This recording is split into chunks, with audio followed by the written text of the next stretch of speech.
서민들이 허리띠를 쫄라매도 피땀 흘려서 일을 해도 남는 게 없답니다. 밥 한 끼 먹어도 얼마입니까? 요새 12,000원이죠. 12,000원, 13,000원이 밥 한 끼 가격입니다. 이게 점점 고착화되는 것 같고요. 시간이 지날수록 15,000원 되고 2만원 되는 때도 오지 않을까라는 생각도 해봅니다. 제가 이제 유럽 쪽에 뭐 어학연수든 유학이든 다녀왔던 이제 저보다 나이가 어린 친구들 얘기를 들어보면 뭐라고 얘기했냐면 그 지역에서는 담배 한 갑에 뭐 8,000원, 만원이라고 하더라고요.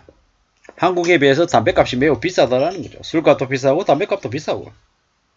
그러다 보니까는 뭐 거지들이 엄청 많다는 거죠. 담배 한 갭이 달라고. 이렇게 동양인들만 보면 엄청 모여들다는 거죠. 그들이 왜 그렇게 살겠습니까? 왜 머리가 덥수룩하고 왜 옷이 후줄근하겠습니까? 흔 옷이니까 그런 거고 가격이 비싸니까 뭐 그렇게 사는 거죠. 근데 이제 우리도 이제 점점 그렇게 되어 갈 것 같습니다. 앞으로 우리네 삶이 더 이제 빡빡해지는 거죠. 저는 이제 일본 소설이나 일본 드라마, 영화 이런 것들을 되게 자주 보는 편인데요. 뭐 형사의 눈빛이라고 하는 이제 일본 소설이 있습니다. 그 소설에 보면 되게 충격적인 게 뭐 가정 같지 않은 사례가 너무 많죠. 엄마가 내연남하고 살려고 아들을 죽이려고 하는 그런 폐륜적인 범죄들도 있고 딸이 엄마를 죽이려고 하는 그런 말도 안 되는 짓거리들도 벌어집니다. 왜냐? 엄마가 마약을 하려고 마약할 돈을 벌으려고 딸에게 성매매를 시키는 그런 말도 안 되는 짓거리들이 벌어지고요. 뭐 부부가 같이 살다가 헤어졌어요. 헤어졌는데 남편은 뭐 빠친코하러 다니고 제대로 된 일 하지 않고 뭐 그냥 개차반 인생을 살아요. 근데 알고 봤더니 이제 그 남편이 버린 아내와 딸이 뭘 하냐? 또 성매매에 나서서 이제 그렇게 몸을 팔아서 먹고 사는 거예요. 그러한 행동들이 참 뭐 사람들이 바래서 그런 일을 하는 게 아니잖아요. 먹고 사는 게 힘드니까 그렇게 사는 거죠. 그리고 뭐 이제 남성은 남성대로 뭐 악착같이 아등바등거리며 살아도 뭐 별로 남는 것도 없고 가족들 이렇게 부양하는데 다 허덕이며 사니까 갑자기 도망가 버리는 거죠. 가족들이 어떻게 살든지 말든지 모르겠고 그냥 자기 혼자 편하려고 그냥 도망가 버리고 무책임하게 그냥 사는 거죠. 야반도주하는 거죠. 이런 끔찍한 일들이 일본이라고 한 나라에서 되게 많이 벌어졌잖아요. 일본은 한국보다 대려 더 집단주의고 가족 중심의 그런 문화가 되게 강했다라고 하는데 왜 그렇게 됐겠습니까?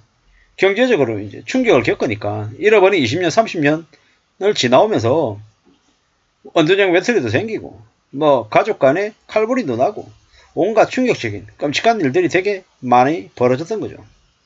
이제 경제가 안 좋아지니까 가장 최소의 사회단위인 가정부터 제일 먼저 무너졌던 거죠.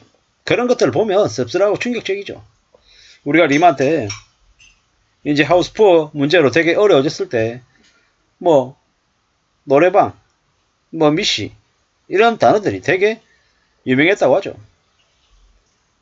이제 그러한 일들이 앞으로 또 벌어질 수 있다라는 겁니다. 과거에 리만 때 호주 같은 나라에서는 아예 그냥 젊은 한국 여성이 출입국 하는 걸 완전 거부했다고 하죠. 왜겠습니까? 성매매 하겠다고 그 입국하는 한국 여성들이 너무 많아가지고 아예 사회 문제가 됐을 정도라고 하는 거죠.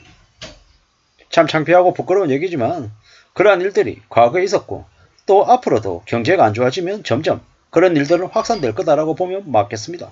그런 사례들, 그런 이야기들을 들으면 무슨 생각이 드냐? 아, 사는 게 정말 어렵구나. 산다라는 게 정말 쉬운 일이 아니구나 라는 생각이 들죠. 게다가 요즘에 또 언론 뉴스를 보면 그런 거 많습니다. 부동산이 다시 살아나고 있다. 분양에 사람들이 다시 몰린다. 경기도권인데, 광명인데, 용인인데 집값이 서울보다 더 비싼데도 경쟁률이 4대1이다 5대1이다 이런 언론 뉴스들이 대거 올라오고 있습니다. 미친놈들이죠. 지금이라도 빚쟁이들 만들어가지고 몰락시키려고 경제적인 몰락을 노비를 만들려고 짐승으로 추락하게 만들려고 혈안인 놈들이 너무도 많습니다. 무서운 얘기죠. 제가 이제 오랜만에 이제 아주 친한 친구랑 통화를 하게 됐는데 그 친구가 그러더라고요. 얼마 전에 사기를 당했다고. 8천 몇백만 원을 떼었다고. 근데 그 8천 몇백만 원을 이렇게 빌려가고 안 갚으니까 갑자기 자살을 해버려가지고 되돌려받을 기회도 없다고, 길도 없다고. 참 충격적인 얘기였죠. 근데 대한민국이라고 하는 나라에서 살면서 사기를 당한 이들이 너무도 많습니다. 너무도 많아요. 왜 그러겠습니까? 그냥 사기를 저질러도 별로 크게 처벌 안 받으니까 그냥 그러는 거죠. 막장인 겁니다. 막장. 대한민국이라고 하는 나라가 얼마나 엉망이냐, 얼마나 개판이냐를 여실히 들여다 볼 수 있는 한 예였던 것 같습니다. 앞으로 서민들이 사는 게 정말 어렵습니다. 정말 미친 듯이 참고 견디고 버텨야 겨우겨우 살 수 있을 것 같습니다. 안 그러면 못 버틴다라는 겁니다. 이웃나라 일본에서 뭐 편의점 알바 들어가는데도 신원조회 하고 정말로 신용을 보증할 수 있는 사람인지 아닌지를 따져보는 게 되게 심하죠. 왜 그러겠습니까? 불신시대가 돼버린 거죠. 지금이야 한국에서는 전세 구할 때 집주인이 세입자 드릴 때 그냥 드리잖아요. 앞으로 시간이 지나면 지날수록 어떻게 되겠습니까? 통장 잔고 증명서하고 뭡니까? 제2증명서 같은 것들 요구 안 하겠습니까? 세입자라고 해서 들어왔는데 갑자기 월세 안 내고 배째 버리면 무슨 일이 생기겠습니까? 집주인은 집주인대로 세입자들 상대로 사기칠 것 같고 세입자들은 뭐 집주인도 못 믿겠고 나라도 못 믿겠고 온갖 불신과 의심이 더 심해지지 않겠습니까? 이게 뭡니까? 점점 더 나라 꼴이 이렇게 되어가는 건 결국 경제적인 사기를 치는 쓰레기 같은 인간들을 제대로 처벌하지 않기 때문에 벌어지는 일이다 라는 생각이 듭니다. 앞으로 우리가 살아가는 인생이 삶이 얼마나 충격적이고 얼마나 무서워질지는 시간이 지나면 지날수록 점점 알게 될 것 같습니다. 절대로 사회현상하고 경제하고 분리되어 있는 게 아니다. 정치하고도 분리되어 있는 게 아니다 라는 말씀을 드리고 싶습니다. 정치든 경제든 사회든 전부 다 연결되어 있다라는 겁니다. 그리고 그 모든 것들이 가장 경제적인 약자 아이들이 제일 먼저 피해를 본다라는 겁니다. 가정에서 엄마 아빠가 한 명이라도 없거나 아니면 해체가 돼서 엄마 아빠가 없는 가정에 아이들만 덩그러니 남으면 아이들이 어떻게 됩니까? 바깥 세상에 온갖 나쁘고 추악하고 더러운 나쁜 어른들이 그 아이들을 가만히 놔둡니까? 아니죠. 온갖 학대와 괴롭힘과 이용을 다 하는 게 이 무자비한 사회의 현실이죠. 그런 거 봤을 때 가족을 지키는 게 얼마나 힘들고 살아간다라는 게 얼마나 엄중한 일인지를 우리는 앞으로 더더욱더 알게 될 것 같습니다. 밥 한 끼에 15,000원, 20,000원 시대가 점점 다가오는 것 같습니다. 조심하며 살아야 되겠습니다. 감사합니다.